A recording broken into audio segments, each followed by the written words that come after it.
Welcome to the Unveiled Epic Echoes channel. Today, we're diving deep into an unexplored historical mystery, the hidden, private life of the last man who ever truly ruled the world with a philosopher's heart. The emperor who carried the weight of an empire on his shoulders while whispering to himself every night in a tent on the frozen Danube, trying to remember what it felt like to be simply human. Breathe in slowly now, let the screen glow soften, and come with me, far away from every noise of this century, back to a spring morning in Rome in the year 121, when a boy was born into a family so rich and connected that most men would have sold their souls for one drop of that blood. Yet this child would spend his entire life trying to give every drop of privilege away. His name at birth was, and the first forgotten truth about him is this: he was not born in the marble heart of Rome, but on the hill in a villa surrounded by gardens so quiet you could hear bees drifting through the rosemary. His Spanish grandfather, a stern old consul who had come up from the provinces the hard way, used to lift little onto his knee and tell him stories of a dusty town in where olive trees grew twisted and silver in the heat. "Remember, boy," the old man would whisper, "greatness is not in the purple border on your toga. It is in the part of you that no one can buy." That grandfather died when was only 3, but the words stayed like a seed buried deep, waiting for rain. His father died when was even younger, just a gentle shadow who left behind only the memory of a soft laugh and the nickname he gave his son, the truest of the true. From that moment on, the boy was raised in a house of women and scholars. And the second hidden story is how early he learned loneliness. While other aristocratic boys were racing chariots or chasing slave girls through was already sitting up late under oil lamps with tutors who saw something unsettling in his eyes, an old soul looking out of a child's face. Hadrian noticed him first. The emperor, childless, restless, half Greek in his heart, used to prowl the palaces at night like a man looking for something he had lost. One evening in 126, when was 5, Hadrian wandered into the boy's bedroom during a fever. The child was burning hot, yet he lay perfectly still, staring at the ceiling fresco of Apollo as if he could already see through every illusion. Hadrian, who loved omens the way other men love wine, leaned close and asked, "What do you see, little?" The boy answered in a whisper, "I see that everything passes Caesar." Hadrian never forgot it. Years later, he would call the unborn philosopher. By the time he was 8, the tutors were already extraordinary. Taught him painting and philosophy on the same afternoon, smearing on his fingers while quoting Heraclitus. Alexander the grammarian taught him to love Homer so fiercely that could recite whole books of the Iliad while walking the gardens at dawn. But the real turning came at 12, when arrived the greatest rhetorician in the world, a North African with a voice like velvet and a mind sharp enough to cut marble. Loved the boy instantly, called him my little Roman Cicero. And for years they wrote letters to each other that still survive, tender, teasing, sometimes heartbreaking. Begged him to sleep more, to eat more, to enjoy being young. Answered with apologies for his plain style, his growing love of rough wool cloaks instead of silk, his strange new habit of sleeping on the floor to toughen himself. Because somewhere in those teenage years, Stoicism found him the way lightning finds a tree. It began quietly with a grave senator who one day pressed into his hands a copy of the Discourses of Epictetus, a former slave who had once been tortured until his leg snapped, yet who smiled through the pain and said, "You have power over my leg, but not over my will." Read it in one night, and something inside him broke open like sunrise. From that moment, he began the secret practice that would define his entire life. Every morning, before anyone else woke, he sat alone and asked himself, "What kind of man do I choose to be today?" Every night he examined his soul the way a surgeon examines a wound, gently, mercilessly, honestly. He was 17 when Hadrian, dying and desperate to secure the succession, forced Pius, a kind, elderly senator with no son of his own, to adopt both and the dashing, the biological son of Hadrian's dead favorite. The old emperor's plan was cruel in its brilliance. Would rule for a long time, training like a colt for the greatest burden any human being has ever carried. Renamed, was meant to be the charming spare heir, the one who would handle ceremonies while did the real work. No one, least of all, understood yet how completely would lean on him, love him, disappoint him, and finally leave him alone with the empire. But before all that came the quiet years under 23 years of watching, learning, and waiting. Was the best teacher fate could have given him, gentle, methodical, utterly without vanity. He made sit through every tedious Senate meeting, every grain allotment debate, every petty lawsuit from the provinces. Hated the boredom at first, then learned to love it, because boredom is where the soul grows patient. He married in 145, a girl of 14 with laughing eyes and a reputation that would haunt them both. The wedding was lavish beyond imagining. Rome had never seen such roses, but that night, in their bridal chamber overlooking the Forum, did something almost no Roman bridegroom ever did. He opened a scroll and read to her from Epictetus instead of claiming his rights. Who expected a boy and found a man already halfway to sainthood, fell quietly, irrevocably in love. Children came quickly, 13 or 14 in all, depending on which lost birth record you believe. Most died. That is the great hidden wound no history book lingers on long enough. The emperor who taught the world to bear pain with dignity spent years walking through the palace at night, carrying tiny shrouded bodies to the funeral pyres. The first daughter lived just long enough to say "Papa" clearly. The twins, Titus and another boy, died within days of each other during a fever season. Each loss carved something deeper into his face. You can see it in the busts, the eyes growing heavier, the mouth learning the exact shape of sorrow. Yet he never raged at the gods. He simply wrote in his private journal, the one we now call Meditations, "You have lost a child. Say instead, I have returned a child to where we all came from." Then, in 161, died peacefully in his bed at 86, and the impossible happened. Age 39, became emperor of the known world. But here is the first great mystery almost no one talks about. He refused to rule alone. He forced the Senate to make co-emperor, equal in every way. Rome had never seen anything like it. Why? Because was terrified of power. He had read too much Plato, remembered too well what absolute rule had done to Caesar, to Domitian, to Nero. For all his flaws, his love of actors, his drinking, his vanity, was the human shield placed between himself and the monster of tyranny. They ruled together for 8 years, and those were the last 8 years Rome ever knew real peace. But peace ended in blood and fire. In the east, Parthia invaded Armenia. In the north, the Inquati began probing across the Danube. And then came the plague, carried home by returning legions from the sack of. A plague so terrible that in some cities the dead were left in the streets, because there was no one left to bury them. Doctors fled. Priests fled. The emperor did not flee.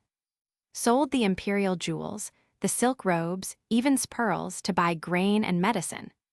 He walked through the infected streets of Rome without a mask, touching the sick, because he believed a philosopher king must never ask his people to face what he himself fears.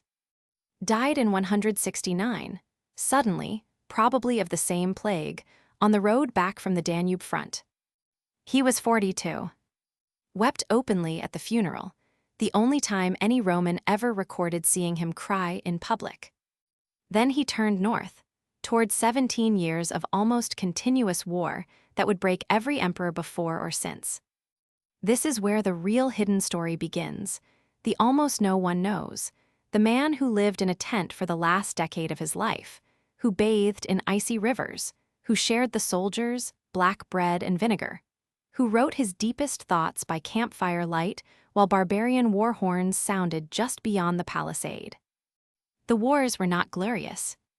They were mud, frostbite, ambushes in pine forests where the enemy appeared like ghosts and vanished again. Entire legions were wiped out. The treasury emptied. In 172, during a desperate battle near, something happened that the official histories mention only in passing, but which the soldiers whispered about for centuries: the miracle of the rain. The Roman army was surrounded, dying of thirst under a merciless sun, when suddenly a storm broke. Lightning struck the German lines, rain poured down in sheets, and a hailstorm scattered the enemy. Christian soldiers later claimed it was the prayer of their legion. Magicians claimed had summoned Thracian sorcerers. Himself wrote only this in his journal: either all things happen by necessity and weave together for the good of the whole, or there are no gods at all. In either case, do your duty. But the deepest mystery came in 175, when word reached the front that Cassius, his finest general, the conqueror of Parthia, had declared himself emperor in Syria. For 3 months, the Roman world held its breath. Cassius controlled Egypt, the grain supply half the legions. Civil war loomed again. And here is the part that still feels almost unbelievable: began preparing not for vengeance, but for reconciliation. He wrote letters offering pardon. He told his secretaries, "I would rather win back Cassius alive than kill him." Then, before a single sword was drawn, Cassius was murdered by his own centurion who wanted to curry favor with. When the head was brought to the emperor in a sack, turned away in horror and ordered it buried without looking at it. "I have been robbed," he said quietly, "of the chance to show mercy." Had died a few months earlier, suddenly, on the road to the winter quarters in Halala. Rumors flew that she had been involved in the plot, that Cassius had been her lover, that had poisoned her. None of it was true, but grief and slander together nearly broke him. That winter, he wrote some of the most heartbreaking lines in all literature: "Soon you will have forgotten everything. Soon everybody will have forgotten you." He was talking to himself, reminding himself that even emperors turn to dust. The wars dragged on. His only surviving son, now 15, was brought to the front to be blooded as heir. Watched the boy with growing dread, saw the cruelty flickering behind the beautiful eyes, the way he loved the arena more than the camp. But blood is blood, and Rome needed an heir. In 178, they celebrated a triumph together in Rome, the last triumph would ever see. He looked old beyond his years, hair gone iron gray, shoulders stooped from constant pain. He suffered from ulcers and chest ailments that opium barely touched. Yet when the crowd roared his name, he turned to the friend beside him and whispered, "Look at all these people who will soon be dead. And us with them." In March of 180, deep in the forests near modern Vienna, fell ill for the last time. For 6 days he refused food, saying only, "The sun is setting." Doctors begged him to name openly as successor. He did, but with words that ring like a prophecy and a curse: "Do not weep for me. Weep instead for the fate of the empire, if this boy rules badly." On the 7th day he called his friends close, smiled weakly, and said, "Why do you weep for me? Go instead and attend to the commonwealth." Then he turned his face to the wall, the way Socrates had done 7 centuries earlier, and slipped away as gently as a candle going out. They burned his body on the banks of the Danube under a sky full of northern stars. The ashes were carried back to Rome and placed in Hadrian's mausoleum, where they rest still. Ruled for 12 more years and nearly destroyed everything his father had saved. But's little book, the private journal he never meant for anyone to read, survived by accident by a secretary who couldn't bear to throw it away.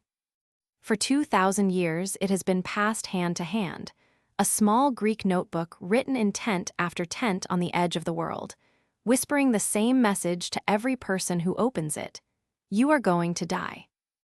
Everything you love is going to die. And still, right now, you can choose to be kind. You can choose to be brave. You can choose to be good. That is the deepest secret of not that he was perfect, but that he never stopped trying to be better while knowing he would fail. He was the last man who ever held the world in his hands and used that power only to remind himself, every single day, that he was mortal. Let the quiet settle over you now, deeper than any night you've ever known, as we drift further back into the shadowed corridors of a life that still whispers to us across 20 centuries. The boy who was born with the whole world already waiting for him, yet who spent every breath trying to make himself small enough to fit inside a single honest moment. In the year 121, on the 26th day of April, before the sun had fully climbed the 7 hills, a baby's cry rose in a villa on the that was so old its foundations remembered the Republic.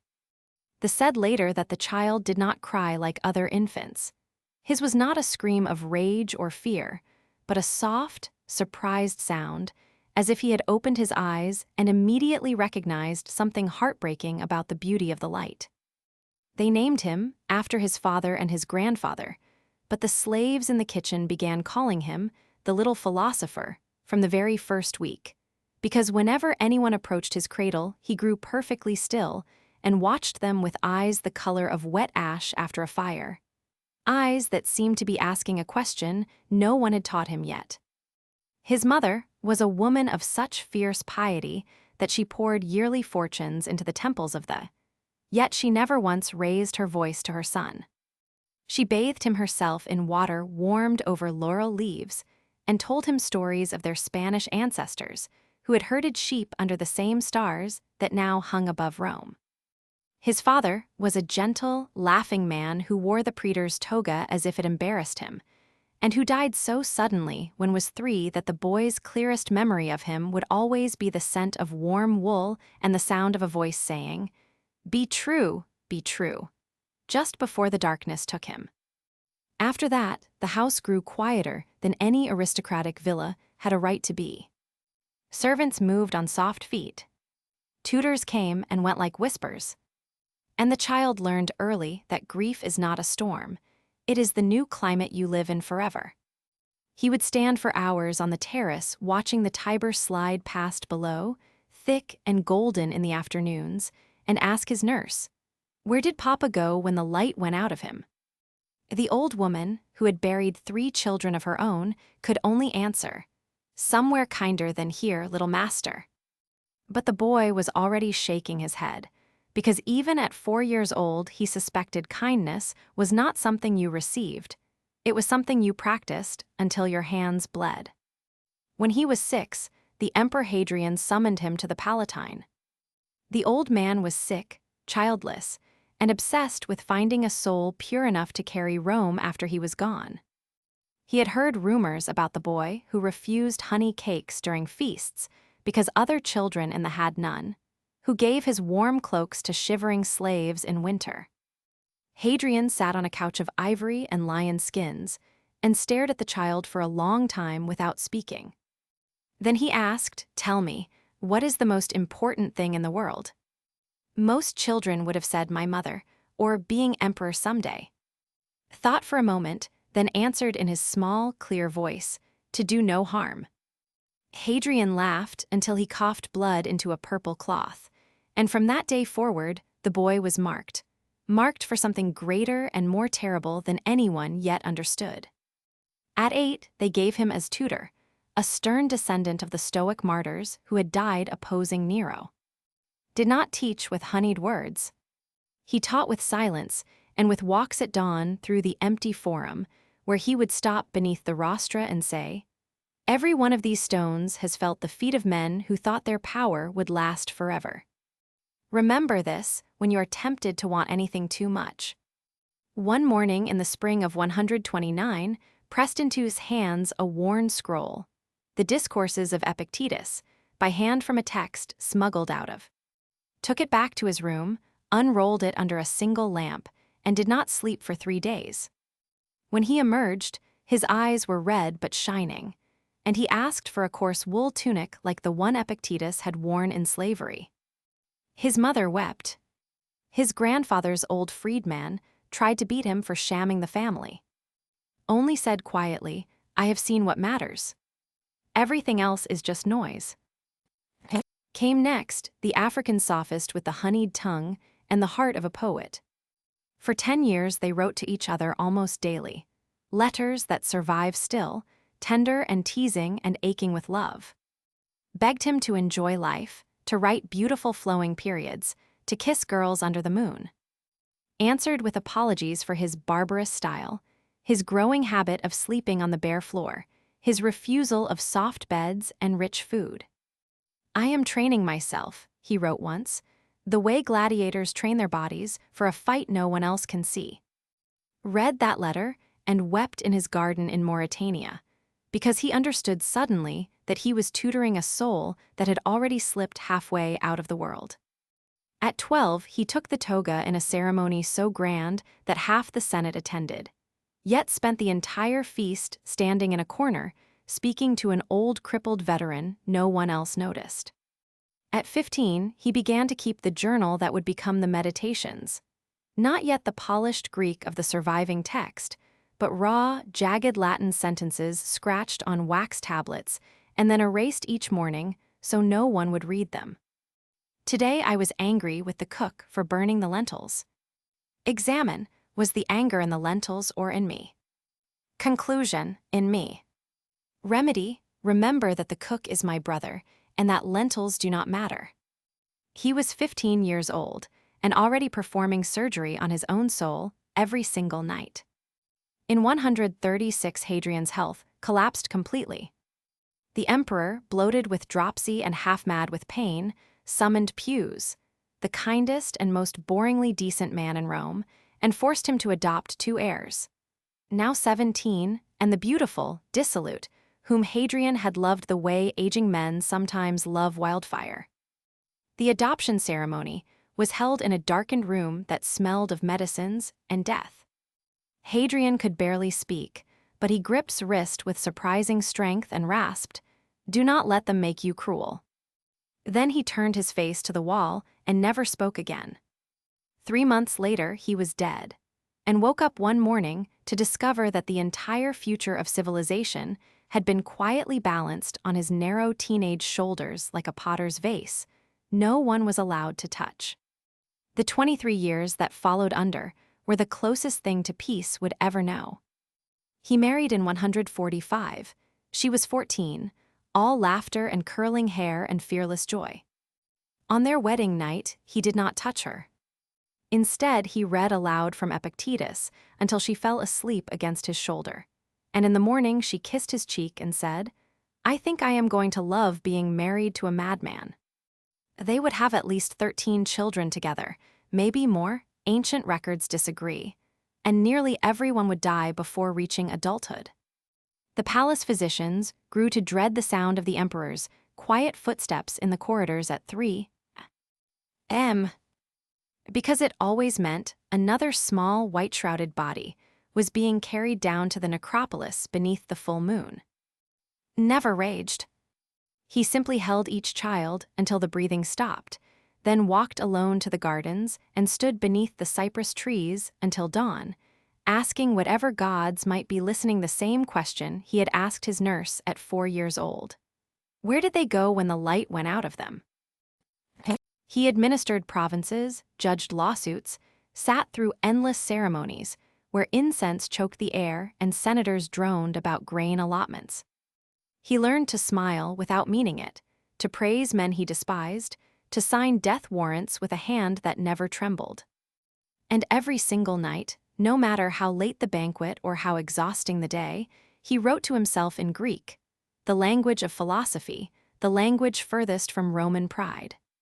When you wake up in the morning, tell yourself, the people I deal with today will be meddling, ungrateful, arrogant, dishonest, jealous, and surly. They are like this because they cannot tell good from evil. My job is to be good anyway. Then, on March 7, 161, Pius died in his sleep smiling at something no one else could see. Was 39 years old, and the world ended its last age of gold. He walked into the Senate the next day wearing plain black and forced them to accept as co-emperor. Rome had never seen anything like it. Senators whispered that was afraid of power, that he wanted someone else to carry half the blame when things went wrong. They were half right. The whole truth was worse. Had looked into the abyss of absolute power and seen Nero staring back at him with his own face. For all his silks and perfumes and nights spent with actresses was the only shield he could think of. For 8 years they ruled together, in Rome handling the endless administration, in the east fighting Parthia and bedding queens. Then the plague came home in the bellies of the returning legions, a sickness so cruel it turned skin black and melted men from the inside out. In some neighborhoods of Rome, the dead were stacked like firewood. People nailed themselves inside their houses to escape the collectors' carts. Temples filled with the screams of those sacrificing their last gold to gods who had clearly stopped listening. Walked the streets without a guard, touching the sick, selling everything that wasn't nailed down in the palace to buy food and medicine. When the treasury ran dry, he auctioned his own purple robes in the forum, standing on the rostra in a plain white toga like any other citizen, while the highest bidders wept at the privilege of helping him save their city. Died in 169 on the road from, struck down by the same plague he had helped carry home. Closed his co-emperor's eyes with his own fingers, then stood in the snow for hours while the body was prepared for the journey back to Rome. A single sentence from his journal survives from that week. "I have lost the only friend who ever let me be weak." After that, there was only war, 17 years of it, almost without break. The Quadi, the Sarmatians, they came across the Danube in waves, driven south by hunger and by tribes behind them that we no longer even have names for. Entire legions vanished. The empire began to crack along every seam. In Rome, people whispered that the end had come, that the gods had finally tired of human arrogance. Moved his headquarters to on the frontier and never really left. He lived in a leather tent that smelled perpetually of wood smoke and wet wool. He ate the same black bread and vinegar the common soldiers ate. When his chest pains grew so bad that he had to be carried in a litter, he apologized to the legionaries for the extra weight. This is the part the official histories skim over quickly, because it is too raw. The emperor of the world, night after night, sitting alone by a dying fire while wolves howled in the forests beyond the palisade, writing to himself in a trembling hand. You are 54 years old and your body is failing. Your wife is dead. Most of your children are dead. Your only surviving son is turning into something that frightens you. The barbarians are at the gates. And still, right now, in this tent on this freezing night, you can choose to be patient. You can choose to be kind. That choice is the only thing that has ever truly belonged to you. Sometimes, when the pain was very bad, he took opium. Once, in a letter to his secretary that was never meant to survive, he wrote, "The drug makes the body quiet, but the mind begins to wander into places I do not like. Last night I dreamed I was a child again in my mother's garden, and all the dead children were playing there.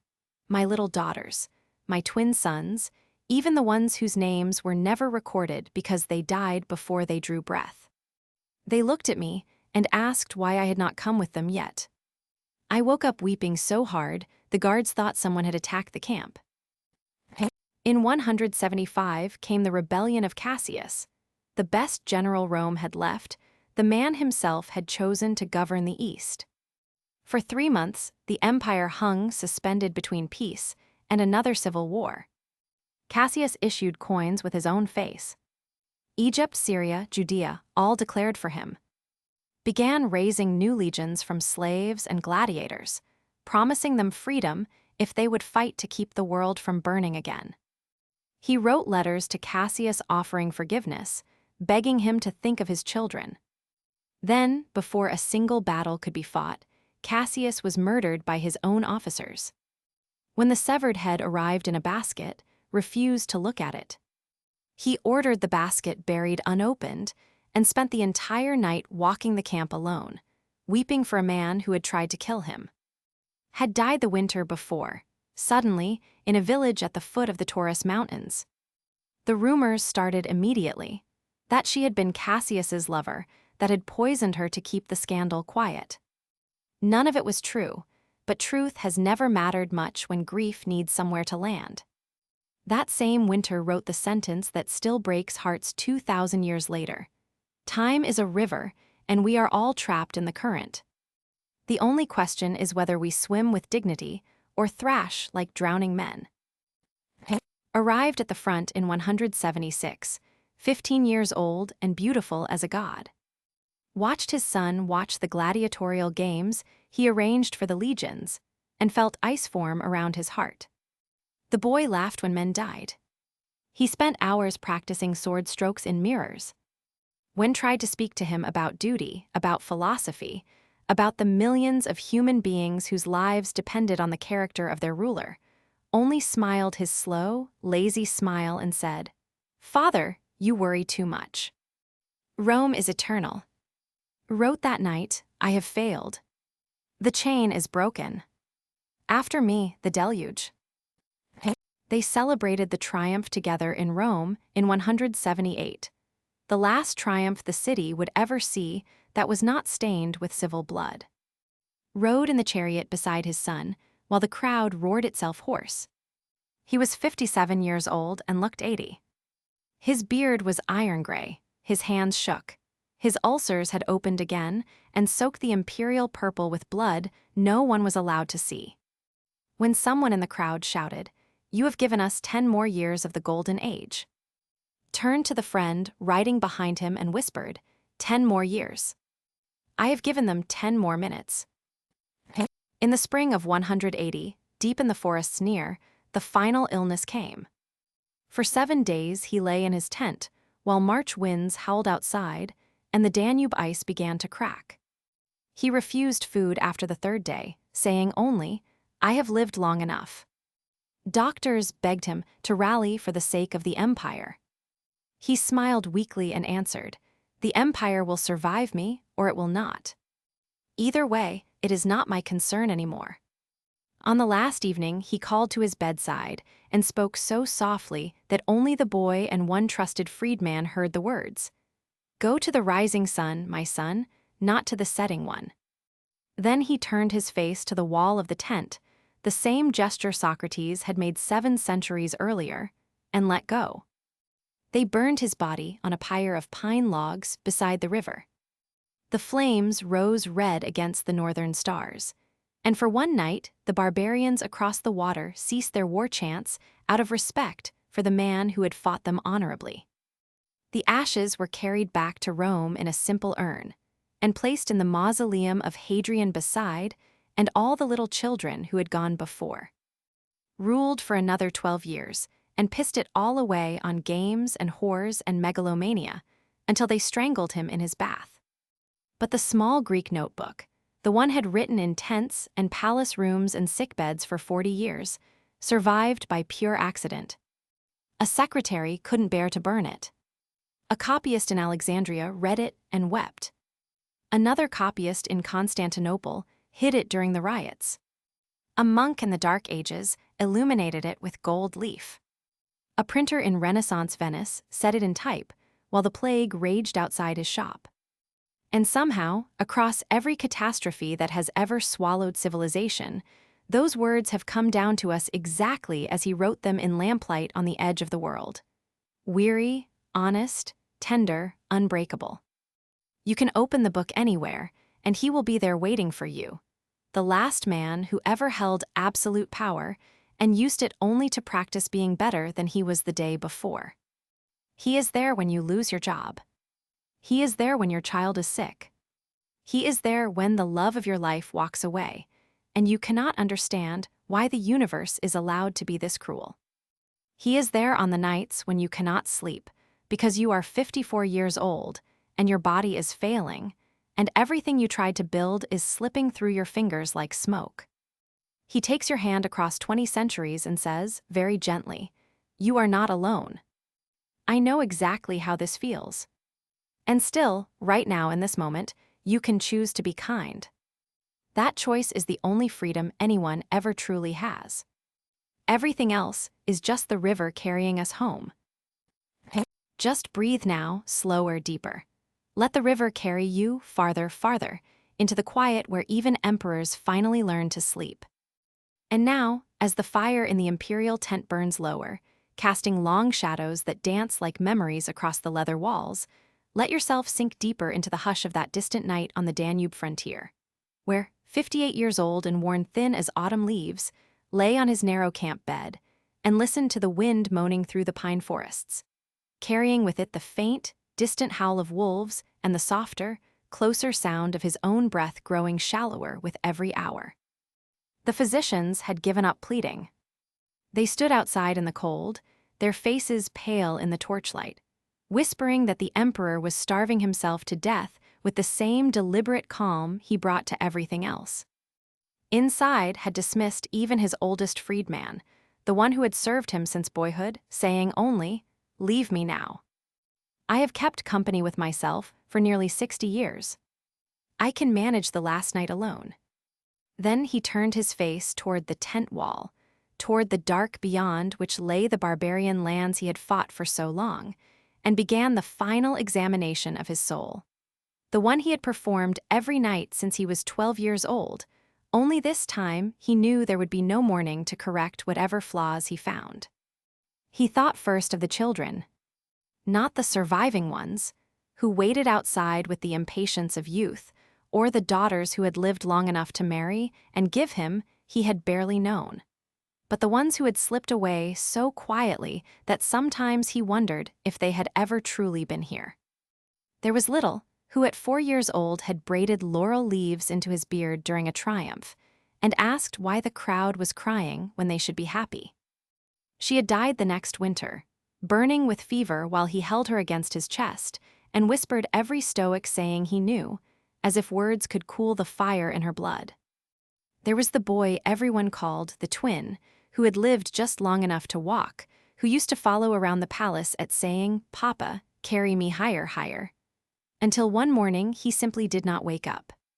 Had carried the tiny body himself to the pyre, refusing to let the undertakers touch him, and when the flames rose, he had felt something inside his own chest turn to ash that would never quite blow away. He had buried so many that he had stopped counting after the 10th. The palace at Rome had a whole wing of small marble urns no one was allowed to speak about. Used to go there alone in the afternoons, when the light slanted golden through the laurel trees, and sit on the floor with her arms wrapped around her knees, rocking silently. She never cried in front of him after the first few losses. She had learned that her tears only made his pain sharper. But he would find her sometimes at dawn, asleep on the cold marble with her cheek against one of the urns, as if she could still feel the warmth of the child inside. Even now, with death pressing close as a lover, the thought of her made something in his chest contract like a fist. He had loved her the way quiet men sometimes love, with a depth that frightened him, because love had always felt to him like the one attachment he could not argue away with philosophy. When they told him she was dead, collapsed suddenly in that mountain village in Cappadocia, he had not wept.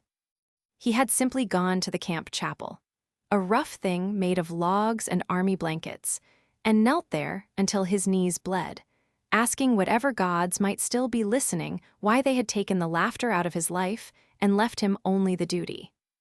The rumors had come later, carried on the lips of men who had never loved anything deeper than their own ambition, that she had betrayed him with gladiators, with senators, with Cassius himself.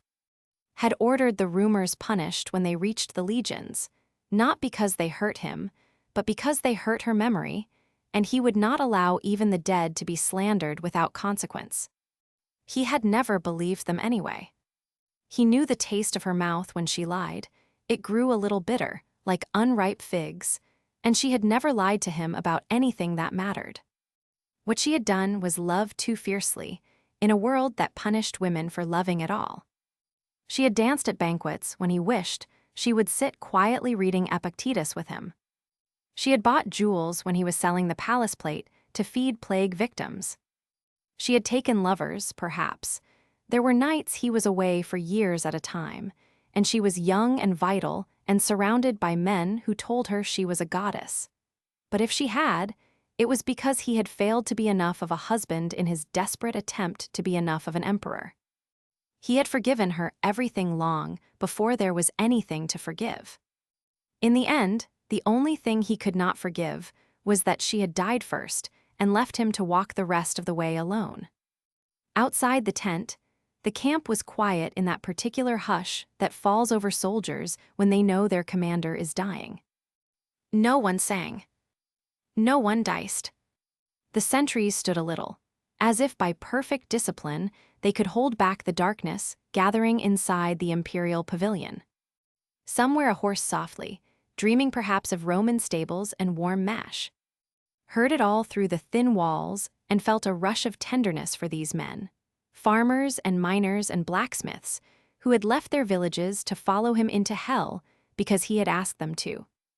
He remembered the boy from Liguria who had died in his arms after the battle at the river, barely 17, whispering, "Tell my mother I was brave," while blood bubbled on his lips.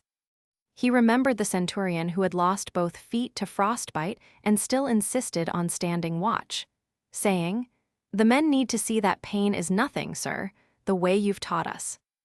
He remembered the German chieftain's son who had been brought to him in chains after a skirmish, a boy of maybe 15 with yellow hair and terrified blue eyes, and how had ordered the chains struck off, and the boy enrolled in the auxiliaries because he had seen something of his own lost sons in that fierce young face. He had tried so hard to be good. That was the thought that came now, not with pride, but with a kind of exhausted wonder. He had tried to rule the way Epictetus would have ruled if a slave had suddenly been handed the world.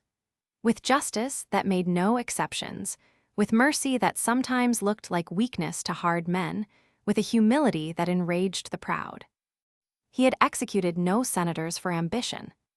He had enriched no friends with provinces. When the treasury was empty, he had sold everything he owned before he taxed the poor 1 extra sesterce. When the plague came, he had walked among the dying while others fled. When the barbarians broke through, he had stood in the shield wall himself, though his physicians begged him not to, because he would not ask his men to hold a line he was afraid to hold. And still it had not been enough. Rome was bleeding. The Danube frontier was a scar that would not heal. Waited outside like a storm-gathering force. Could feel the future cracking open like thin ice, and he knew, with the clarity that comes only at the very end, that everything he had built would come crashing down after he was gone. The golden age would end not with a whimper but with a scream, and the world would have to wait another 1,000 years for another man to try to rule it with a philosopher's heart, and fail just as completely. But that was not failure, he understood suddenly. That was simply what it meant to be human. The trying was the point. The choosing, every single day, to be better than you had been the day before. That was the only victory anyone ever truly won. Everything else, empires, children, reputations, even the memory of your name, was borrowed for a little while and then returned to the indifferent gods. He felt the pain in his chest ease, as if some tight knot had finally loosened. The tent seemed to grow larger around him, or perhaps he was growing smaller, slipping back into the boy he had been on the hill, watching the bees drift through rosemary while his grandfather's voice echoed. "Greatness is in the part of you no one can buy." He smiled then, a real smile, the kind he had not allowed himself in years, and whispered into the dark, so softly that no one would ever hear it, "I did my best, grandfather. I really did." The last thing he felt was the river, the great river of time he had written about so many times, rising gently around him, cool and dark and welcoming. He did not fight it. He had spent his whole life learning how to surrender to what could not be changed, and now, at last, he surrendered completely. The emperor who had ruled a quarter of the world's population let go of everything he had ever ruled, and the boy who had once stood on a terrace watching the Tiber slide golden past the 7 hills, simply stepped into the current and allowed it to carry him home. Somewhere outside, a sentry changed watch. The wind shifted in the pines. And in the quiet that followed, the empire held its breath for one heartbeat longer, as if even the stars themselves paused to acknowledge that something extraordinarily rare had just passed out of the world. A man who had absolute power and spent every day of his life trying not to let it corrupt even the smallest corner of his soul. Let that quiet settle over you now, deeper than any night, softer than any silence you have ever known. Let the river take you farther, until even the memory of striving dissolves. And there is only peace, only the long, sweet, dreamless sleep that waits for us all in the end. And now, as the last ember in the brazier flickers once, twice, and then holds steady like a tired heart that has decided it has done enough, feel yourself there, inside that tent on the Danube bank, the air thick with the scent of pine resin and distant snow, the only sound the soft creak of rope in the wind, and the slow, measured breathing of the man who has carried the world so long that his shoulders have forgotten what it feels like to stand straight. No longer feels the ulcers gnawing at his stomach. He no longer feels the cold that has lived in his bones for 10 northern winters. He no longer feels the weight of the purple cloak that was once laid across him like a funeral shroud while he was still alive. All of that has fallen away, the way a traveler on a winter road finally lets the heavy pack slide from his back and simply stands in the silence, astonished at how light freedom is. He is 58 years old, but in this moment, he is also every age he has ever been at once. He is the small boy on the terrace, watching the Tiber turn gold at sunset. He is the 12-year-old who first slept on the floor, because a slave's words had kindled something fiercer than comfort in him. He is the young husband who read philosophy to his bride on their wedding night instead of taking her, because he was already afraid of hurting anything he loved. He is the father who carried far too many small bodies to the fire. He is the emperor who sold the palace gold to buy grain for people who would never know his name. He is the old soldier who stood in the front rank at when the Quadi charged, because he would not ask his men to die in a place he was unwilling to stand. All of these versions of himself drift together now, like ghosts gathering at a hearth they finally recognize as home. And he sees, clearly, without effort, the way you see a face you love in dreams, that he did not fail. He sees the boy from Liguria who died brave because an emperor had taught him, by example, that courage is not the absence of fear, but the refusal to let fear make you cruel. He sees the slave girl in Rome who was never whipped again after the emperor passed a law that no master could punish in anger. He sees the barbarian chieftain's son who lived to grow old because ordered the chains struck off a defeated enemy and said, "Teach him to read Homer instead of teaching him to hate us." He sees the countless quiet souls across 2,000 years who will open his small notebook on nights when the world feels too heavy and read the words he wrote for no one but himself. You have power over your mind, not outside events, and feel, for the first time in their lives, a little less alone.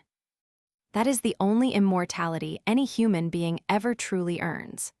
Not marble statues or coined gold or streets named after you, but the soft click inside another person's chest when they realize someone else once felt exactly what they are feeling and still chose to be kind.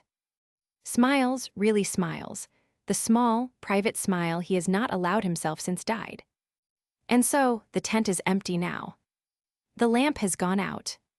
The wind moves through the pines and carries away the last trace of smoke from the brazier, as though the world itself is exhaling one long, quiet breath of relief. Is gone. No trumpets. No thunderclap from the gods. Only the soft hush that falls when a good man finally lays down the heaviest crown ever forged and discovers, to his gentle astonishment, that death is simply the place where duty ends and peace begins. Far away in Rome, the senators will argue tomorrow about what to call him, Divus, Pius, the new Augustus, but none of those titles will matter to the man who once wrote, in the dark of 1,000 campfires, that the only epitaph worth having is this: he was a human being who tried to be decent. His body will be carried south along the military roads he built, past fields he saved from famine, past cities he kept standing when everything wanted to fall. The soldiers who line the route will not cheer. They will stand in silence, helmets pressed to their chests, because some losses are too large for noise. In the mausoleum of Hadrian, the urn containing his ashes will be placed beside the small urns of his children. And for the first time in 60 years, the whole family will be together again. No plague, no war, no empire, only the quiet company of those who loved him best. And somewhere beyond the reach of time, a boy with serious gray eyes and a coarse wool tunic looks up from a garden full of rosemary and bees, sees a tired old man walking toward him across the grass, and runs, laughing, weightless, into arms that have waited a lifetime to hold him without having to let go again. That is all. That is everything. The story of the last good emperor, the reluctant king, the philosopher who ruled the world by learning how to rule himself, ends not with the fall of Rome, but with the gentlest of homecomings. Close your eyes now. Let the river take you. Let the long centuries soften into starlight. Let the man who once carried the weight of the world carry you for a little while instead, on the same quiet current that received him at the end. Sleep. Deeply. Completely. Finally. Home. The corners of his eyes crinkle the way they did when his little daughters used to climb into his lap with sticky fig fingers and demand stories about the stars. He whispers one last sentence into the dark, so softly that even the gods have to lean close to hear it. Thank you for everything I was allowed to love. Then the emperor who ruled a quarter of humanity does the last thing absolute power has never permitted any ruler before him. He closes his eyes. He lets go. He becomes simply again a tired man who has walked far enough. The breath that leaves him is soft as a child's sigh after a long day of play. Outside, the sentry who has been holding the same position for hours without moving feels something shift in the air, like the moment before dawn when the birds suddenly remember they have wings. He does not know yet that the emperor is gone. He only knows that the night feels gentler than it did a moment ago. Inside the tent, the lamp flame straightens, burns clear and steady for 7 heartbeats longer, and then quietly, gracefully goes out. The river keeps moving. The stars keep their ancient watch. And somewhere, in the vast silence that receives all emperors and all slaves alike, a small boy from the hill finally lays down the burden he was never meant to carry alone and sleeps. Sleep now. Deeper than any emperor ever slept. Deeper than any river has ever run. Carried on the same gentle current that received him. Home. Home. Home. This mysterious journey ends here, but stay tuned for more untold stories in our next video. Subscribe to the channel and hit the bell icon so you don't miss any new stories. Thank you and see you again.